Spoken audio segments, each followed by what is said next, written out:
Salut! Aujourd'hui, je vous emmène en vadrouille dans le Sodanais, et puis je vais vous parler d'un sujet en même temps. La 125, est-ce qu'on finit par s'en lasser? Parce que quand je discute avec beaucoup de motards, la 125 c'est bien pour démarrer, mais ça reste une passerelle entre le permis B et le permis moto. Donc du coup, moi ça fait 2 ans que je roule avec ma Brel, et je m'en vais vous donner mon avis. On y va?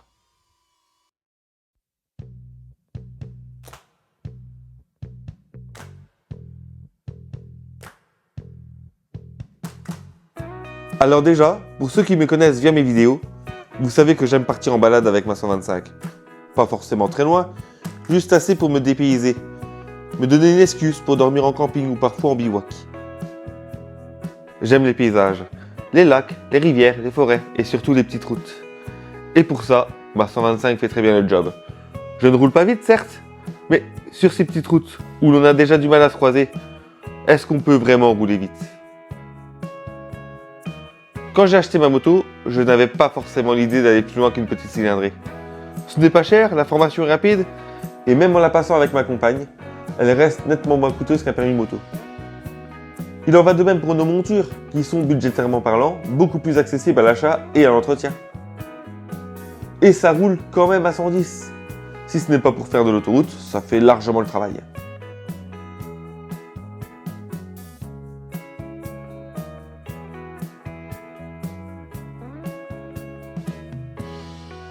Mais au bout de 2 ans, on se rend compte qu'il y a quand même quelques concessions à faire. La première, c'est la puissance de reprise.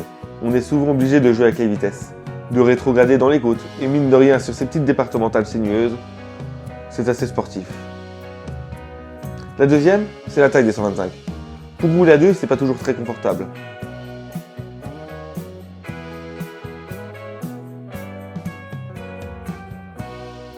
Et il y a aussi d'autres contraintes dont on parle moins souvent.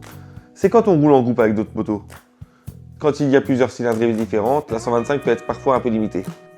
Sur certaines routes, on doit parfois tirer un peu plus sur la moto pour suivre le rythme. Et même si ça reste possible, on sent quand même que la 125 joue dans une autre catégorie.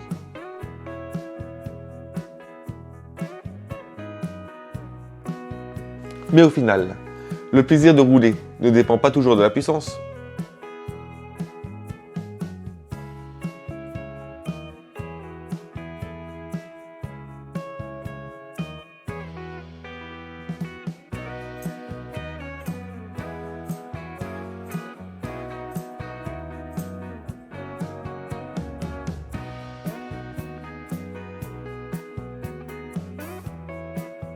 Une 125, c'est voyager pour pas trop cher, ça ne consomme presque rien. Et pourtant, la mienne est souvent bien chargée. Mais je ne mets rarement plus de 15 € d'essence. Et ça, c'est quand même un argument.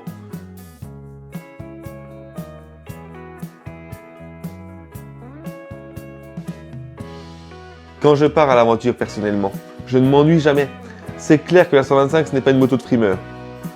Ça ne fait pas un bruit de fou, ça ne roule pas très vite. Et c'est surtout moins confortable qu'une grosse moto. Mais c'est aussi ça qui me plaît. On ressent toute la route, oui, c'est parfois fatigant. Mais arriver à son objectif comme ça, c'est gratifiant. Et puis, il y a des gens comme Melusine Melander qui sont presque allés jusqu'au Japon avec une 125. Donc il ne faut pas se sentir limité par un petit moteur. Si vous cherchez la vitesse, ce n'est clairement pas la bonne moto. Mais si vous cherchez la balade ou même l'aventure, alors pourquoi pas? Personnellement, ce n'est pas la moto qui me limite, c'est la formation. Le fait qu'elle ne soit valable qu'en France m'ennuie un peu. Surtout que je suis frontalier avec la Belgique, et clairement, ne pas pouvoir aller boire un coup en terrasse à Bouillon, ça me frustre énormément. C'est aussi pour ça que j'ai décidé de passer mon permis moto. Mais au final, après 2 ans en 125, je ne m'en lasse pas. Elle m'a permis de voyager, de découvrir des routes et de vivre des aventures. Et je pense qu'elle continuera encore quelques temps.